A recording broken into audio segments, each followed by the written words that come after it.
Hello po mga kababayan, magandang gabi po. Alam nyo, sa mga oras na ito, mayroon pong nagaganap na rally. Tawag nila prayer rally ulit. Alam nyo itong prayer rally, masyado nang na-overuse, naaabuso na po itong salitang prayer rally. Not only the term, but also the activity. Prayer rally ng prayer rally, pero hindi naman prayers ang nangyayari. Ngayon, sino ba ang nagrarally dyan? Dyan po sa Liwasang Bonifacio, napanood ko kanina. Puro nakaputi. At ang nangunguna po dito ay si Attorney Ferdinand Topacio, yung abogado ni Kibuloy, at saka ni Arnie Tevez. Yun. Ngayon, anong ginagawa nila doon? Nananawagan po sila na wag nang ituloy ang kaso kay Kibuloy dahil wala naman daw pong kasalanan si Kibuloy. Ipinagtatanggol nila, ipinagsisigawan nila doon na inosente raw itong si Kibuloy. At sino po yung nagsisisigaw doon? Mga miyembro ni Kibuloy ng kanyang religious cult na Kingdom of Jesus Christ. May mga ano pa nga po doon may mga yung mga indigenous people, lumad ata, na naging miyembro ni Kibuloy ng kanyang religious group. Alam nyo, itong mga lumad na to, hindi naman po sa pag-ano, kasi mga ano ito, mga taga-bundok, mga taga-remote areas. Sa tingin ko po kasi sa mga taong ito, madali po itong mauto. Hindi ko sinasabing uto-uto sila, no? Kasi marami na rin naman po ang mga nakapag-aral dyan. Pero karamihan po, usually, madali po silang maimpluwensyahan. Lalo na ng mga ganitong mga maimpluwensyang tao. At sa pagkakaalam ko nga po, maraming na-recruit itong si Kibuloy na mga indigenous people. At ito po ang mga nandiyadyaan sa Liwasang Bonifacio sa Manila ngayon na nagsisigaw-sigaw at may mga hawak na placards. Ipinagtatanggol po ang kanilang leader. Ayokong sabihin poon. Pwede rin poon. Leader.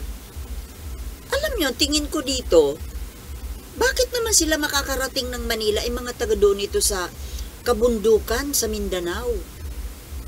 Paano naman sila nakarating dito? Hindi kaya mga kababayan, hindi kaya, siyempre, pinamasahihan, inutusan, binayaran. Di ba mga kababayan?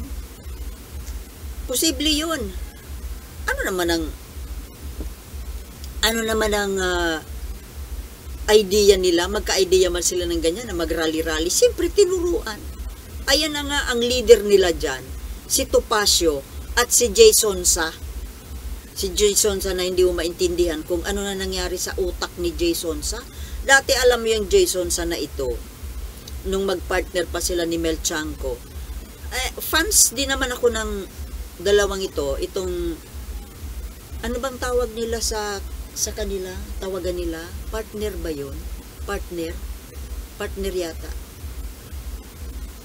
Maayos po ito si Jason Sa noong araw. Ewan ko ano nangyari dito, nagkaganito na ito, nakasuhan pa. At ngayon, abogado ni Kibuloy. No.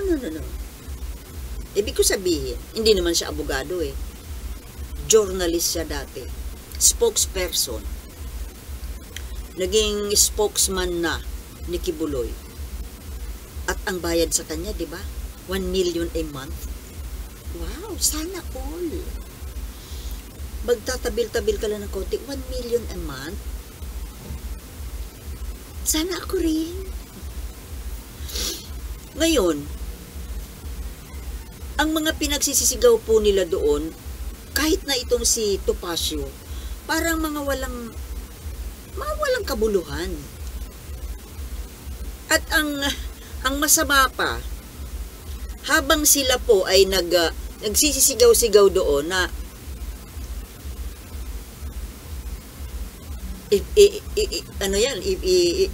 iniligtas o itinataas si Kibuloy, kesyo nagmumukha pang pinapalabas nila na si Kibuloy ang biktima. Biktima si Kibuloy dito sa usaping ito. Ano nangyari dito sa mga taong ito, mga kababayan? Hindi kaya talagang pinapagalaw ni Kibuloy yung pera niya? Hindi naman po malayo kasi iyon na talaga ang sistema dito sa atin. Pag ganito mga usapin at ganito ka ang involved ay ganitong mga tao, ganito kayaman. Tingnan mo yung nangyayari dito kay Duterte. Alam nyo, hindi kaya sila tinakot itong mga taong ito na nandiyan sa Liwasang Bonifacio sa ngayon. Alam mo yan, ang Liwasang Bonifacio, masyado na rin naaabuso. Naturingang ipinangalan ito doon sa bayani kay Andres Bonifacio na ipinaglaban yung ating karapatan, kalayaan. Pero ito ngayon, naaabuso. Kung sino-sino ang gumagamit dyan sa lugar na yan. Lalo ngayon, di ba malaking insulto po ito doon sa bayaning si Andres Bonifacio? Ang ipinagtatanggol dyan ng mga tao ay isang kriminal. Well, sabihin na natin na hindi pwedeng tawaging kriminal kasi hindi pa nakukonvict. Hindi pa nga sa papel. Sa korte, hindi pa. Pero there is the general belief na talagang oo, nagawa niya yung mga ibinibintang. Come on. Huwag natin sabihin hindi tayo naniniwala. Huwag namang lagi na lang na base sa ebidensya. Oo nga, importante ang ebidensya. Pero ito para sa akin, ito ay malaking ebidensya. Itong katotohanan na ayaw ni Kibuloy, ayaw pagharap diyan sa Senate hearing. Para sa akin, ito ay isang malaking ebidensya na, malaking rason na guilty siya. Kasi bakit ayaw niyang harapin? Hindi niya kayang harapin. Bakit? Hindi niya kayang tumitig mata sa mata doon sa mga taong naabuso niya. Yan lang po ang isang malaking proof dyan eh. Kung talagang ikaw, Kibuloy, ay inosente dyan sa mga inaakusa sa'yo, sana malakas ang loob mo na humarap sa mga accusers mo. Di ba mga kababayan? Kung talagang wala kang kasalanan, inosente ka, bakit hindi mo harapin? Wala kang balls para harapin yung mga nag-aakusa sa iyo. Tapos ito pa nagtatago ka. Kung talagang inosente ka, Kibuloy, lumantad ka. Huwag kang nagtatago kasi yung pagtatago, yan ang talagang pruweba na talagang may kasalanan ka, guilty ka. The fact na hindi mo kayang humarap, guilty ka. Yun lang yun. As simple as that. Huwag na tayong mag-usap pa ng mga ebidensya. Yan na mismo ang ebidensya. Tama hindi? The fact na hindi mo kayang harapin yung ikinakaso sa'yo. Hindi ka naman nga dyan makukulong kasi ano pa lang yan eh. Investigasyon lang eh. Investigasyon, Kibuloy at mga followers ni Kibuloy. Diba? In aid of legislation. Kaya nga yung advice ni Pangulong Bongbong Marcos dito kay Kibuloy, humarap ka. Humarap ka, sagutin mo yung mga tanong. Patunayan mo na inosente ka. That's simple. Ang tapang-tapang. Ang tapang-tapang mo doon sa video na pinadala mo. Ipinost. Ang tapang. May mga pa-resign ka pa kay Pangulong Marcos dahil gusto mo ikaw na ang mag-resign si Pangulong Marcos para ikaw na ang magpatakbo ng bansang ito. May leader ba? Ganyan ba ang leader na gustong mamuno sa bansa? Nagtatago? Humarap ka para maging leader ka namin. May leader bang nagtatago? Oh. Lumabas ka, lumantad ka, baka maniwala pa ako sa'yo na qualified ka maging leader. The fact na nagtatago ka, siguro dyan sa tinataguan mo, nanginginig ka sa takot. Naku, Kibuloy, mas lalo mong pinapabigat ang kaso mo. Diyang pagtatago. Yung mga akusado or mga nakagawa po ng krimen, yung mga kusang sumusuko, mas napapagaan po ang ang sentensya. Kasi kumbaga, the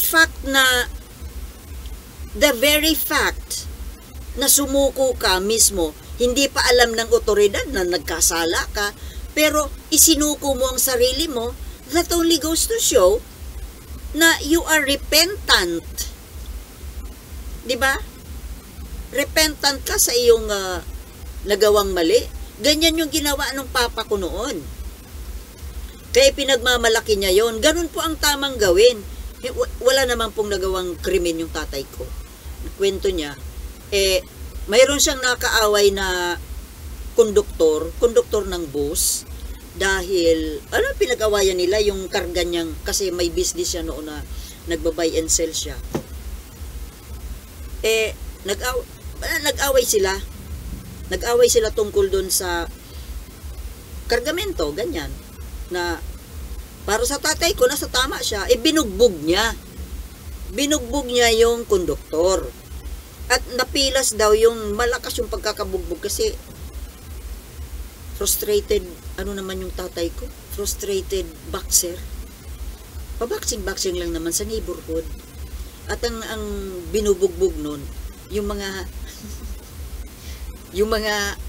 ayaw lumaban. Joke. So, binugbog daw niya yung konduktor na natuklap yung sa lakas ng suntok, natuklap yung kilay. Pero ang ginawa ng tatay ko, hindi siya tumakbo. Siya mismo, after the incident, pumunta siya police station, nag-report siya, nakasuntok ako. Nakasuntokan niya ako. Nandoon. Kasi inunahanan niya yung, siyempre, magre-reklamo yon. Inunahanan niya. Natuwa yung pulis. Hindi tuloy siya nagkaroon ng kaso. Sinabihan na lang siya na ipagamot mo yan. Ganon. Pero kung aantayin po natin na yung biktima pa ang magre-report ng krimen, talagang, tapos magtatago ka pa, adi mas lalong mabigat ang kahahantungan mo. Ako yun ang isang magandang lesson na natutunan ko sa tatay namin. Kapag siya ay nasa tama, hindi yun nangingibi na, hindi yun natatakot humarap kahit kanino. Basta nasa tama siya. Kaya ikaw, Kibuloy, kung alam mong nasa tama ka, lumantad ka. Yamang gusto mong maging Pangulo ng Pilipinas, gusto mong palitan si Bongbong Marcos, O di pakita mo. Meron bang leader na nagtatago? O, lumabas ka dyan sa lungga mo at mag-lead ka ng revolusyon. 'Di ba? O, punta ka sa Malacanang. Itulak mo sa upuan si President Bongbong Marcos. Ikaw nang umupo doon. O, umano na naman yung nagre-rebelde itong camera ko. Mamumurahin kasi. So, yun lamang po mga kababayan. Humaba na naman tuloy itong ano ko. Yun po, habang nakakatawa, very ironic kasi habang nagsisisigaw doon na sa Liwasan Bonifacio yung mga followers ni Kibuloy, eto sinabayan ng ng DOJ. Ipinag-utos ni DOJ Secretary Boying Remulla na kasuhan na itong si Kibuloy. Kasi nga po, yung mga kaso pala nito na 7 years ago pa, nung ang presidente ay si Duterte pa, pinatulog lang yung mga kaso. Nandun na, doon sa Davao, na-dismiss. Pero yung mga biktima ay hindi sumuko, pumunta ng Manila, lumapit sa DOJ, kaso yung mga nasa DOJ, tao din ni Duterte. Kaya walang nangyari, pinatulog lang yung kaso. O ngayon, bago na ang Pangulo at bago na ang Secretary, sana naman po, Secretary Remulla, sana naman talagang maging totoo na ito.